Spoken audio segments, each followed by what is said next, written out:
Saudara, ruang kelas rusak di sejumlah sekolah di Indonesia mengancam keselamatan para siswa. Sekolah rusak butuh perhatian demi menunjang proses belajar siswa menimba ilmu. Dari data tahun 2020, kondisi ruang kelas rusak berat di Indonesia di tingkatan SD lebih dari 88.000. Di tingkat SMP, lebih dari 21.000 ruang kelas rusak dan 5.000 kelas rusak di tingkat SMA. Sementara SMK, ada 2.000 lebih ruang kelas yang rusak. Dari data Kemendikbudristek, wilayah dengan ruang kelas rusak berat terbanyak ada di Provinsi Jawa Barat dengan 11.000 lebih ruang kelas. Disusul Sulawesi Barat dengan 9.000 lebih ruang kelas dan Papua Barat dengan kondisi ruang kelas rusak berat mencapai 7.000 lebih. Salah satu sekolah yang ruang kelasnya mengalami rusak berat, saudara, ada di SD Tundagan, Kabupaten Kuningan, Jawa Barat. Sekolah nyaris ambruk, bahkan siswa sempat belajar menumpang di ruang penjaga sekolah. Kita simak informasinya berikut ini.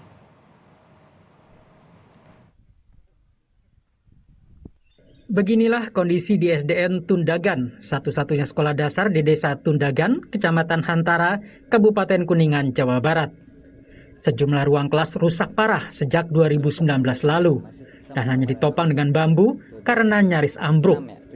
Total 10 ruang kelas rusak. Kalau yang rusak berat, pertama yang ini, yang 2 kelas, ini yang sudah tidak dipakai sejak tahun 2019. Kemudian sebelah atas juga ada ruangan kantor, yang sebelahnya juga itu bekas kelas. Dan sekarang sudah kelihatan itu atapnya juga sudah amblas, ya. Itu sangat membahayakan bagi kami. Itu termasuk juga rusak berat mungkin ya. Kemudian yang lainnya ini sekitar ada 10 ruangan itu rusaknya ya enggak terlalu berat, masih dianggap sedang, iya. Tapi membahayakan ya, Bu, bagi pelajar. Cukup membahayakan bagi kita dan tidak nyaman untuk belajar di sini. Dan memang pihak sekolah harus mengatur ruang kelas yang tersisa untuk kegiatan belajar 250 siswa-siswinya. Khusus untuk kelas 3A dan 3B yang ruangannya rusak berat, keduanya dipindahkan ke ruangan perpustakaan dan ruang penjaga sekolah yang sempit. Kita alihkan yang satu kelas di perpustakaan, yang satu kelas lagi kita alihkan di atas, itu ada tadinya bekas ruangan penjaga. Jadi kita alihkan di atas sekarang itu. Jadi ada 2 kelas yang kita alihkan. Memang ini sudah lama tidak dipakai karena kondisinya ya seperti ini. Pihak sekolah sudah berkoordinasi dengan pemerintah daerah Kabupaten Kuningan untuk memperbaiki ruang kelas yang rusak. PLT Kepala Sekolah SDN Tundagan, Sumartini, menyebut sudah ada surat edaran untuk perbaikan. Kami membuat surat permohonan untuk penghapusan ruangan yang 2 ini. Kami buat, disampaikan kepada Kepala Dinas dan kemudian Kepala Dinas sudah menindaklanjutinya dan sekarang sudah sampai ke BPKAD. Bangunan rusak berat dan rusak ringan ini mengancam keselamatan para siswa. Perbaikan ruang kelas dan gedung sekolah jadi kebutuhan mendesak agar proses belajar mengajar aman dan nyaman. Muhammad Sahri Romdon, Kompas TV, Kuningan, Jawa Barat. Saudara, kita akan berbincang soal 10 ruang kelas di SDN Tundagan, Kecamatan Hantara, Kabupaten Kuningan, Jawa Barat rusak berat dan ringan. Kerusakan sudah terjadi sejak 2019, akibatnya para siswa kelas 3 yang ruangannya rusak parah harus belajar di ruang penjaga sekolah yang sempit. Lalu seperti apa kondisi sekolah yang rusak itu dan bagaimana upaya pemerintah Kabupaten Kuningan untuk memperbaiki sekolah yang rusak? Kita akan bahas bersama Ibu Sumartini, PLT Kepala SDN Tundagan, serta Kepala Dinas Pendidikan dan Kebudayaan Kabupaten Kuningan, Bapak Ocha Somantri. Selamat malam Pak Ucha, juga Bu Sumartini. Selamat malam. Selamat malam, Krista Risa. Iya, selamat malam. Untuk Bu Sumartini, bagaimana kondisi kerusakan di SDN Tundagan saat ini? Bagaimana pula kondisi siswa yang harus belajar di tengah kondisi ini, Bu? Untuk kondisi kerusakannya itu di SD Tundagan yang rusak berat itu jumlahnya ada 4 ruangan. Ya, 3 ruangan sudah dikosongkan, tidak digunakan kembali. Kemudian satu ruangan masih digunakan untuk kantor guru. Kemudian yang lainnya itu termasuknya rusak sedang, masih bisa digunakan untuk proses pembelajaran. Ada berapa total siswa-siswi di sana, Bu? Total siswa ada 250 orang. 250 orang dan sekarang belajarnya di mana, Bu? Dengan jumlah siswa yang banyak, sementara tadi ada ruangan yang rusak berat dan juga rusak sedang. Ya, kan yang rusak sedang itu sekarang masih bisa digunakan ya, Bu. Ya, jadi yang sisanya tadi yang menempati ruangan yang tidak digunakan itu sudah dipindahkan ke ruangan perpustakaan dan ruangan kelas penjaga. Ya. Yang lainnya masih di kelas tersebut. Nah, ini sejak tahun 2019 terjadi kerusakan, betul ya Bu Sumartini ya? Menurut informasi yang dari sana itu sejak 2019 itu sudah tidak digunakan. Oke, penyebabnya apa dan bisa dijelaskan Bu, bedanya kalau rusak sedang itu seperti apa kondisinya? Kalau yang rusak berat itu bagaimana sampai tidak bisa dipakai lagi begitu Bu Sumartini? Yang rusak berat itu yang paling dominan dari bagian atapnya, ya. Dari genting, dari kayu-kayunya udah pada lapuk, kemudian langit-langitnya juga udah pada lapuk, sehingga kalau digunakan akan membahayakan, mengkhawatirkan terhadap pendidik maupun anak didik yang menempati ruangan tersebut. Jadi terpaksa dengan keadaan seperti ini, para pendidik yang ada di SD Tundagan memindahkan ke ruangan perpustakaan. Kalau 2019 itu awalnya kenapa bisa sampai rusak begitu? Penyebabnya apa, Bu? Mungkin karena sudah lama tidak mendapat rehab ya, Bu. Oh, begitu. Sejak tahun berapa kalau boleh tahu Bu SDN Tundagan ini? Menurut informasi dari yang ada di sana di SD Tundagan, jadi terakhir itu mendapat rehab di tahun 2010. Oh, 9 tahun tidak mendapatkan rehab, di 2019 mulai rusak begitu ya. Saya tanyakan ke Pak Uca, kendalanya apa Pak? Terakhir rehab itu 2010, kalau sampai sekarang berarti 2023 ini, apa yang jadi kendala 13 tahun? Terima kasih Mbak Krista atas kesempatannya. Saya menjelaskan kaitan dengan kondisi SD Tundagan yang pada saat ini kondisinya rusak berat. Kaitan dengan kendala itu yang pertama sudah barang tentu kaitan dengan data dapodik yang kita miliki belum optimal, tapi sehingga ini kita kaitan dengan pembangunan dan rehabilitasi ruang kelas ini karena memang keterbatasan fiskal daerah, itu kita berharap dari dana alokasi khusus dari pemerintah pusat yang kita harapkan. Dalam perjalanannya, karena memang ini kondisinya rusak berat, kita koordinasi dengan Kementerian PU, dalam hal ini Ditjen Cipta Karya, melalui Balai Prasarana Permukiman Wilayah Jawa Barat. Jadi insya Allah untuk SD Tundagan sudah masuk di rencana kegiatan 2020 ini, gitu ya. Ini hasil koordinasi kami terakhir. Nah, memang kita sudah diusulkan sejak tahun 2020 SD Tundagan ini, gitu ya, karena kondisinya sangat mengkhawatirkan. Ya. Seperti itu. Ya. Bulan apa kalau di perencanaannya Bapak? Apa yang sudah diusulkan bisa di.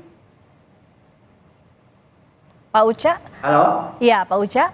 Untuk tadi kan direncanakan diperbaiki tahun ini begitu ya Pak Uca. Nah sudah ada rencana kapan bisa dimulai? Karena kondisinya sudah rusak berat tadi ya kita lihat.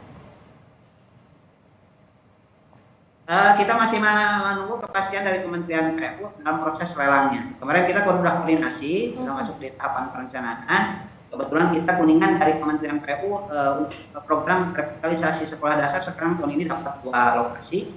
Yang pertama SD Tundagan, yang kedua di Kecamatan Antara, yang kedua SD Balong di Kecamatan Sinang Agung. Seperti itu. Nah kalau mudah-mudahan saja tidak terlalu lama lagi. gitu Mbak. Iya, kita berharap ya Bapak. Sehingga ya Betul. Jadi untuk kita sementara, berharap bagaimana Bapak? kita berharap secepatnya untuk bisa diproses lebih lanjut oleh Kementerian PU. Kita berharap cepat diproses, tapi sambil menunggu tadi dananya ada, sambil menunggu juga proses lelangnya selesai, apa yang bisa dilakukan? Karena kan kalau siswa ini berpacu dengan waktu ya, apalagi keselamatan, karena rusak berat, atapnya juga sudah lapuk, yang rusak sedang pun juga sebenarnya berbahaya begitu Pak Uca. Ya, langkah yang kita lakukan adalah mitigasi kaitan dengan konstruksi bangunan. Kemarin kita sudah koordinasi dengan sekolah untuk bangunan yang memang lapuk, atapnya ini kan pentingnya diturunkan. Dan kita juga sudah cek ke lapangan, ya ketika ruang-ruang kelas yang memang sangat mengkhawatirkan untuk tidak digunakan untuk proses belajar mengajar. Bu Sumartini, saya ke Bu Sumartini lagi. Sejak 2019 ada kerusakan sampai rusak berat, sampai sekarang hanya beberapa ruangan yang bisa digunakan. Seperti apa prosesnya? Belum ada perbaikan, bahkan direhabilitasi terakhir tuh 2010 begitu ya. Upaya apa saja yang sudah dilakukan sekolah selama ini?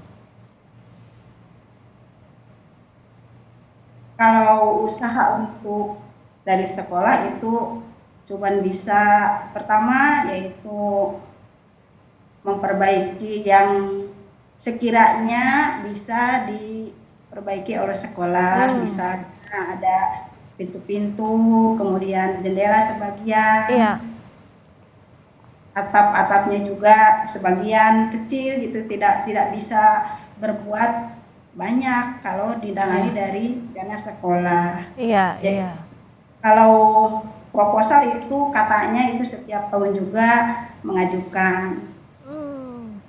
Iya, tapi belum diperbaiki sampai sekarang ya. Tadi digambar ada yang rusak berat seperti yang Ibu Sumartini sampaikan, ya sampai tidak ada atapnya dan berbahaya. Kalau sejauh ini Pak Uca, sebenarnya bagaimana penanganan jika ada laporan sekolah rusak begitu? Apakah sampai harus menunggu bertahun-tahun yang jadi kendala utama dalam pencairan dananya, koordinasi antar lini itu seperti apa? Kaitan dengan kondisi sekolah, manakala ada sekolah yang memang rusak berat, kita sebetulnya ketika kemarin kondisi fiskal daerahnya tidak kena kendala, itu sebetulnya kita ada upaya-upaya langkah-langkah ketika yang rusak berat segera kita disikapi, dibiayai dari APBD dan Kuningan seperti itu.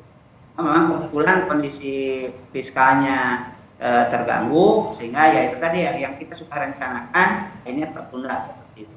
Tapi insya Allah ini menjadi prioritas kami di Kuningan, di Kabupaten Kuningan. Ini sudah menjadi komitmen Pak Bupati untuk terus memperbaiki sarana prasarana sekolah, khususnya ruang kelas di satuan pendidikan. Seperti itu Mbak Anissa.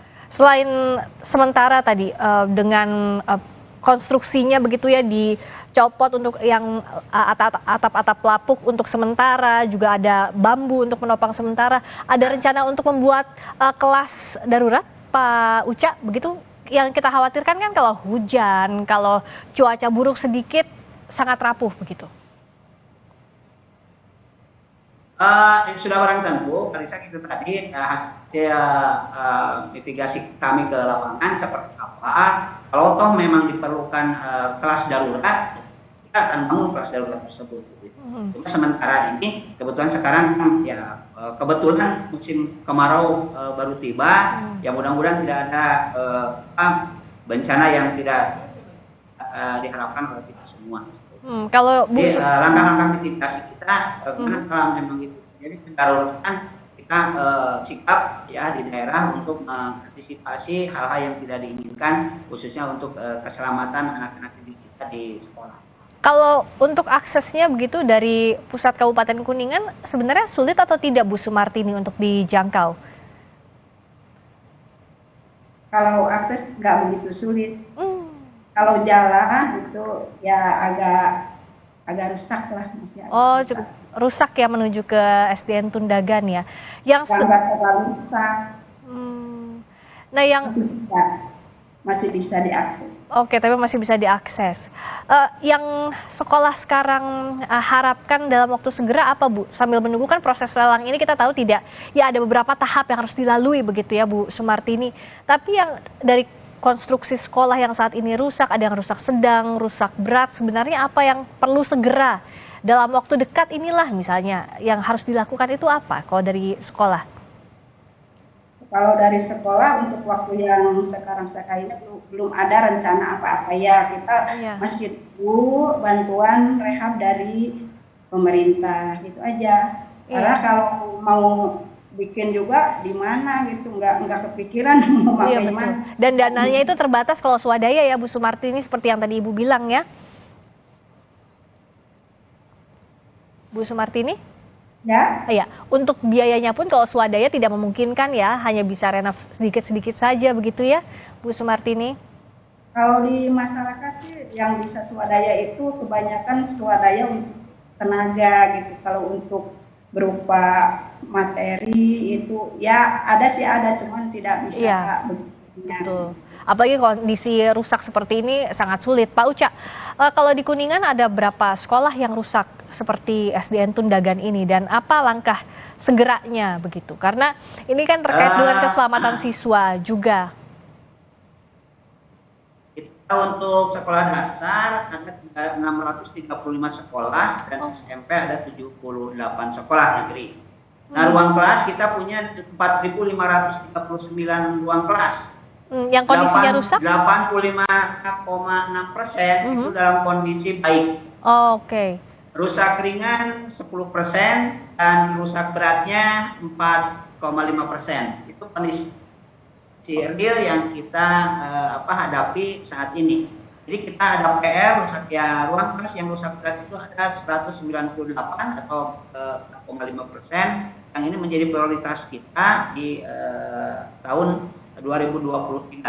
Insya Allah ya kita ada sumber pembiayaan dari dana alokasi khusus dari pemerintah pusat, dari kementerian. Tahun ini kita ada 94 SD yang bisa direhab ya. Oke. Barang tentu kebetulan yang SD Tundagan ini itu menjadi kegiatan yang dilaksanakan oleh Balai Prasarana Permukiman Wilayah Jawa Barat. Oke, Insya Allah yang mudah-mudahan itu tadi yang kita yang rusak berat sebanyak 198 ruang kelas secara bertahap ini bisa diselesaikan tahun 2023. Targetnya tahun ini sudah diperbaiki begitu ya, Pak Uca. Bu Sumartini, dari pihak sekolah apa harapan utamanya? Karena kalau untuk menunggu rehabilitasi untuk perbaikan sekolah, renovasi sekolah itu sudah menunggu sejak 2019, terakhir 2010. Saat ini apa yang bisa sekolah lakukan? Apakah menunggu dan berharap segera dilakukan perbaikan? Seperti apa, Bu? Ya. Jadi dari pihak sekolah kami kebetulan kami juga PLT ya. Jadi tidak terlalu banyak tahu itu keadaannya. Jadi yang pertama yang berharap itu supaya cepat-cepat ada bantuan dari ini, jadi supaya dipercepatlah sebelum musim hujan. Nah, kalau udah musim hujan itu sudah lebih khawatir lagi. Ya, mudah-mudahan pada waktu ini sekarang musim kemarau ada datang bantuannya, jangan terlalu lama lagi gitu. Itu hanya itu harapan kami. Ya. Semoga segera diperbaiki agar para siswa juga pendidik bisa mendapatkan haknya untuk belajar mengajar dengan baik. Targetnya 2023 ini secepatnya seperti tadi harapan Bu Sumartini dan para siswa serta guru. Terima kasih Bu Sumartini, PLT Kepala SDN Tundagan. Terima kasih Kepala Dinas Pendidikan dan Kebudayaan Kabupaten Kuningan, Pak Uca Somantri. Selamat malam. Berikutnya saudara, memperingati Hari Trisuci Waisak, umat Buddha di berbagai tempat beribadah dengan khidmat. Simak selengkapnya usai jeda.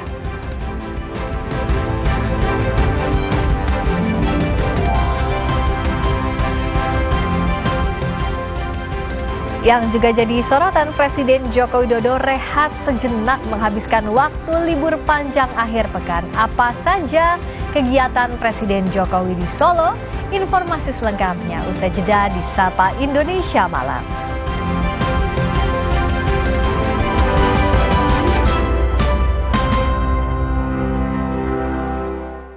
Pemilu tahun 1977, Komisariat Wilayah Kota 73 Jakarta Barat menugaskan 50 ekor merpati pos untuk melancarkan komunikasi di 25 TPS. Dalam penerbangan uji coba, seluruh 12 burung yang ditugaskan berhasil sampai ke tujuan dengan hanya kehilangan satu dokumen dalam perjalanan. Ikuti perkembangan dan informasi terkini seputar pemilu 2024 hanya di Kompas TV. Rumah